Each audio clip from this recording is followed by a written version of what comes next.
Berarti ini juga sebenarnya menunjukkan bagaimana kedewasaan publik untuk bisa terus berbeda pendapat tapi tidak saling menyerang lagi begitu ya Pak Sukidi setelah sudah final hasil dari MK. Nah sekarang saya ke Mas Fahmi. Mas Fahmi, bagaimana dengan respon dari warganet di dunia maya ini, apakah sudah sejalan dengan kata-kata ucapan dari yang mereka dukung, figur-figur utama yang mereka dukung kan sudah memberikan selamat. Bagaimana dengan warganet? Baik, pertama kita lihat ya bagaimana warganet itu merespon putusan PHPU MK. Kita punya data kira-kira seminggu terakhir, dan kita ambil data dari media online dan media sosial, dan ternyata yang paling menarik adalah pada saat pembacaan putusan pada tanggal 22 April kemarin, yang paling ramai itu adalah pemberitaan di media online. Sementara di media sosial itu cenderung hampir sama lah gitu dengan sebelumnya. Tidak ada euforia yang lebih tinggi, protes yang lebih tinggi, dan seterusnya gitu. Dan kalau dilihat di sini, kenapa media online memberitakan? Karena banyak sekali ini dibanding dengan sebelumnya ya, sangat rendah media online.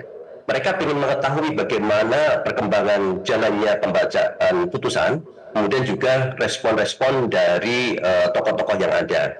Dan kalau kita lihat ya dari analisis sentimen, kita lihat pada tanggal 22 April saja, analisis sentimennya menyatakan bahwa sentimen positif itu lebih besar itu di media online, sekitar 48% itu positif. Kemudian negatifnya hanya 19%. Dan di antara sentimen positif di media online, banyak di sana menyatakan apresiasi atas sikap dari paslon 1 dan 03 ya, yang lapang dada menerima putusan MK. Dan seperti yang disampaikan oleh Mas Sukidi tadi juga, apresiasi adanya dissenting opinion dari 3 hakim MK, itu juga banyak diberitakan di media online. Nah kemudian kalau dilihat di media sosial, masih banyak netizen pada hari kemarin itu menyatakan sentimen negatif 41%, sementara positifnya 36%.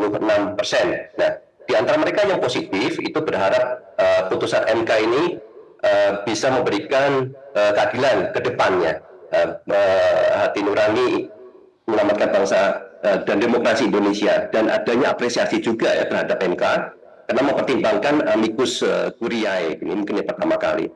Kemudian juga adanya apresiasi atas Amin dan Ganjar Mahfud ya yang menerima dan menghormati putusan MK. Nah, mereka yang bersentimen negatif itu melihat adanya putusan MK ini merupakan tanda kematian demokrasi dan keadilan di Indonesia, dan putusan MK dianggap menghancurkan semangat reformasi.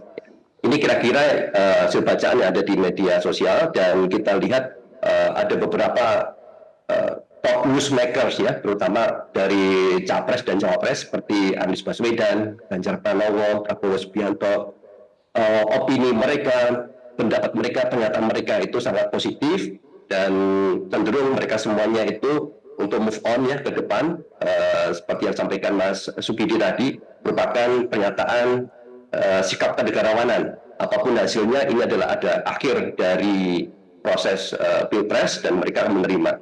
Banyak juga dari selain Capres dan Cawapres, ada tokoh-tokoh yang lain dari Muhammadiyah ya, seperti Sekum PP Muhammadiyah Abdul Mukti, dan kemudian juga dari PBNU, PNU, yang semuanya positif dan mengajak supaya masyarakat move on ke depan.